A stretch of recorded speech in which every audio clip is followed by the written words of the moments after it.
Hello everyone, it's Ranjani, your go-to realtor. Today let's talk about how to decide on what you need for your home. It can be super overwhelming, but with a few simple steps, you'll have a clear vision of your perfect home. So let's get started. First, make a list of all the must-haves. These are non-negotiable features you need in a home. Think about number of bedrooms, bathrooms, the kind of layout that you want, or any kind of vastu requirements. Next, consider your lifestyle. Do you love to entertain? Then a spacious kitchen and an open living area might be super essential. If you work from home, then a dedicated office space could be a game changer.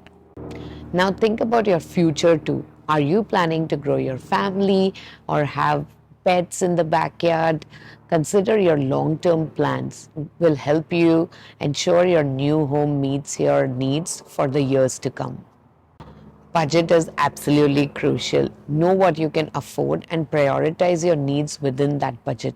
Talk to a lender, and sometimes a few compromises on a few wants can help you stay within your financial limits. Remember, finding the perfect home is all about balancing your wants and your needs. So if you're ready to get started with your home search or need an advice, comment or DM me and we can consult with you and help you work through all your questions and give you the clarity to help you find a home that perfectly meets your lifestyle. So see you soon.